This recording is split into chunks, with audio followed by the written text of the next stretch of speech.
ಹಾಗೇ ನನ್ನನ್ನು ಗೌರವಿಸಿ ಆಶೀರ್ವಾದ ಮಾಡಿದ್ದಾರೆ. ಏಕೆಂದರೆ ವಿಶೇಷವಾಗಿ ವೇದಿಕೆಯಲ್ಲಿ ಅವರೊಂದು ವಿಶೇಷ ಅಭಿನಂದನೆಯನ್ನು ಸಲ್ಲಿಸುತ್ತಾರೆ. ರಾಜ್ಯಾಧ್ಯಕ್ಷರಾದಂಥ ಆಗಮ ವಿದ್ವಾಂಸರಾದಂಥ ಶ್ರೀವತ್ಸ ಅವರು ಹಾಗೆ ಈ ಸಂಘದವರೆಲ್ಲರೂ ಕೂಡ ಜೊತೆಯಲ್ಲಿದ್ದಾರೆ. ಅವರನ್ನ ಅಭಿನಂದಿಸಿ ವಿಶೇಷವಾದ ಒಂದು ಬೆಳ್ಳಿಯ ಮುಖವಾಡವನ್ನು ನೀಡಿ ಅವರಿಗೆ ಅಭಿನಂದನೆಯನ್ನು ಸಲ್ಲಿಸಲಾಗ್ತಾ ಇದೆ. ಸಂಘದ ಪದಾಧಿಕಾರಿಗಳೆಲ್ಲರೂ ಕೂಡ ಜೊತೆಯಲ್ಲಿದ್ದಾರೆ.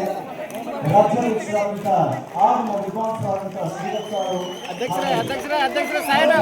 ಪದಾಧಿಕಾರಿಗಳು ಕೂಡ ಜೊತೆಯಲ್ಲಿದ್ದಾರೆ. ಖಂಡಿತ ಚಪ್ಪಾಳೆ ನೀಡೋಣ. ಸಿದ್ದರಾಮಯ್ಯರಿಗೆ ಭಗವಂತ ಎಲ್ಲ ರೀತಿಯಿಂದ ಅನುಗ್ರಹವನ್ನು ಮಾಡುವ ಜೊತೆಗೆ ಮತ್ತೆ ಮುಸಾಯಿಯ ಸಚಿವರಾಗಬೇಕು ಅಂತ ನಿಮ್ಮ ಇರಾದೆಯನ್ನ ಅದನ್ನು ನೆರವೇರಿಸುವಂತೆ ಆಗಲಿ. ಮತ್ತೆ ಈ ಆಗಮ ಮತ್ತೆ ಅರ್ಚಕ ಸಮುದಾಯಕ್ಕೆ ದೊಡ್ಡ ಬದಲಾವಣೆ